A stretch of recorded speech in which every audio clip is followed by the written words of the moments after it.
Or 113 is another mildly annoying one when you're doing it with just completely, like, free stuff. It's just a giant DPS rush, so I'm using Taranor Guard here. I just found it a bit easier using Taranor Guard over Commander. You can try both, see which one works better for you. Also notably on Wave 1, our fire healing, or healing on fire units rather, is cut by a ton. So that's why Ras is in the back. My Montmorancy is a little bit squishy. You consider giving her like Proof of Valor. And Montmorancy is in the front because having Tamarin here is just, she's not going to heal enough, she's going to die. You could force her though, I've seen people, see some people use her. But I'm using Montmorancy instead. Take a look at everyone's stats. I'll also mention just something like Kitty Clarissa or Simple Angelica is also usable here in the slot or the Ras slot. They're very, very nice. First up is Montmorancy. Kind of just want to stack her F-res really high. You can see my rules here. This is kind of an insane piece. But the F-res on the other pieces aren't anything special. The boots are pretty solid. This isn't reforged. None of my pieces are really reforged. These are 75 pieces. Just try to get as close to 200 as you can. Then the rest of her stats go into HP and speed. With Magaraha's Tome as her artifact. Also missing sub for her. Next up is Ras, just his usual, plus 15 here. HP set from Path of Air, with Aureus as his artifact.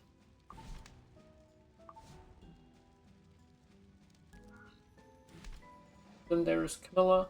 As usual, need 85 effectiveness. The rest of her stats go into speed and some bulk, with Warhorn as her artifact.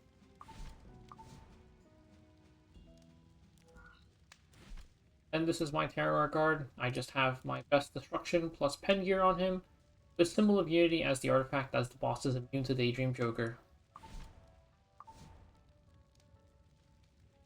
That's it for everyone's stats, and now you can take a look at the run. The main thing is that Carbuncle is going to stealth soon, so we're just going to focus down the ads one at a time. The main thing for the ads is you want to hit them one at a time, because when their HP drops below 30%, they're going to activate their S3 as an extra attack. Plus, they get this little immortal thing, and you can try to strip it with Ras. There's not really much else for you to do. Another thing is this Carbuncle reduces your healing by 80% on fire heroes. So that's why I have Montmorancy in the front. We landed sleep there, which is very, very nice. Get to skip one of his turns. Their S3 is there, and you can see it kind of does a lot of damage. So ideally, you'd want to just keep on hitting the immortal one here, which I don't do, but you should just keep on hitting the immortal one. It's much better if you do, just because that way only one of them will be spamming their S3 as an extra attack. Besides that, just keep your HP high.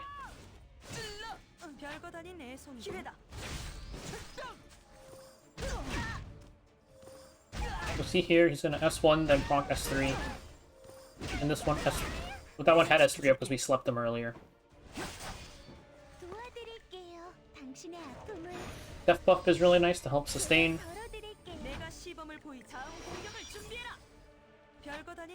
And since we got the immortal off on that one, we can just kill him now.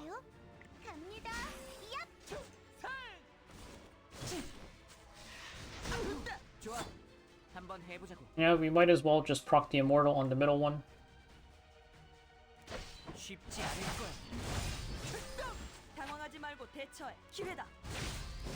Again, it's because I didn't really check exactly what the proc condition was until after I did this wave. But you definitely want to just keep on focusing down the one that has the lower HP. You don't want multiple of them doing their things. You can also just hit the Carbuncle at this point because he unstealthed for a little bit.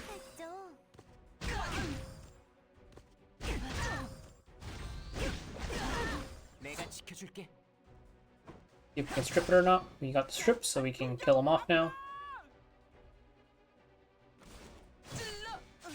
Unfortunately, I got hit by Unbuffable, so I can't really do anything for a bit.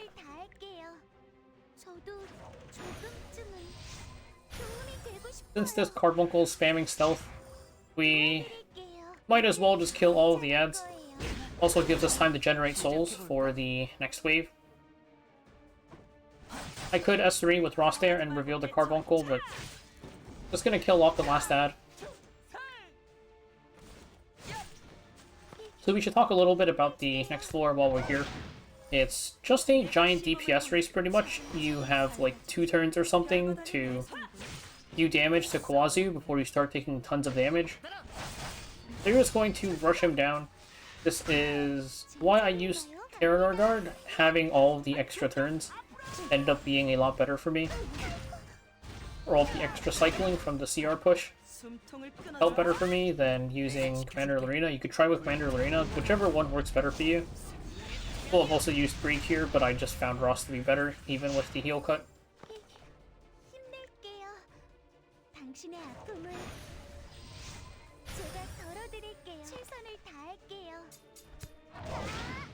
We're about to sleep, but the Carbuncle stealthed, so he's just gonna wake up anyways.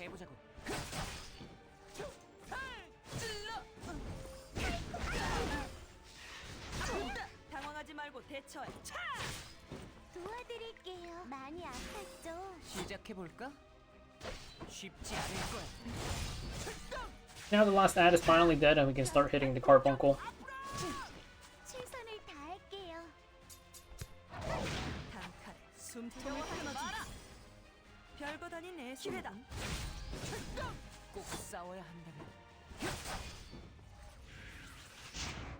내가 시범을 보이 빈틈이다. 제 차례인가요? 갑니다. 좋아, 한번 해보자고.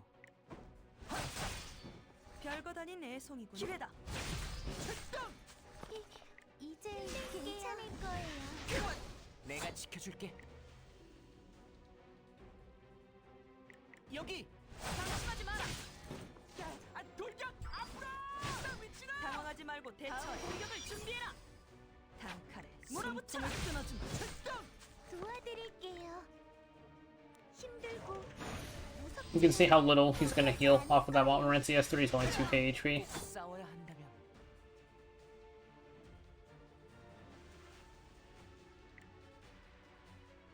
Honestly, we have spare souls. You can kind of just use Ross S2 there and soul burn it, and it's gonna be fine. We're also not really in that much of a hurry to kill this guy, though, because we do need Camilla's S2 to come back up.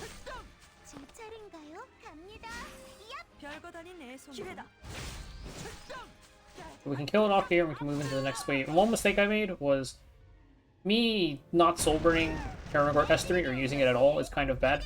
Taranor Guard S3 does do more damage than S1, even if you haven't enhanced his S3.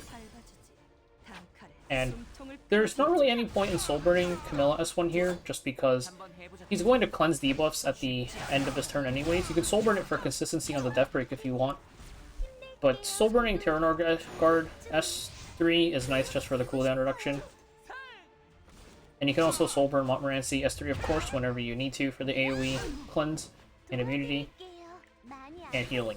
The way this floor works is just, we want immunity buff because when you hit Khawazu with a crit, he has a 50% chance to burn the person who hit him.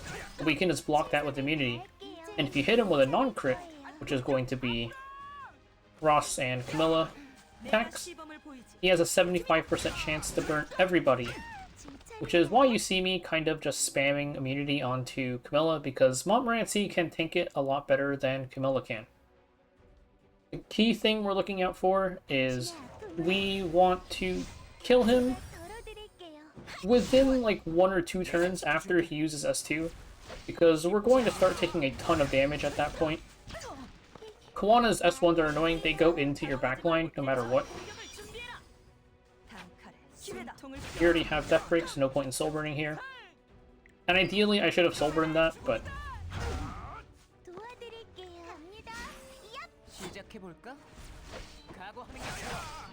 you're kind of at the mercy of death break. With better gear you would be able to clear easier, of course, but this is a pretty simple floor. It's just send everything into Khawazu and hope you kill him.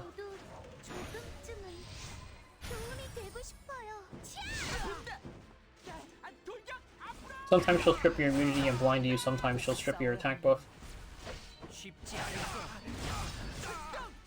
Luckily, Taranor Guard does reapply his attack buff pretty easily, but typically immunity will be first unless you just Camilla. S2. Here's Khawazu S2. Now we get that Ember Flame effect, or Endless Flame, whatever it is. This just makes you take a ton of damage at the start of your turn.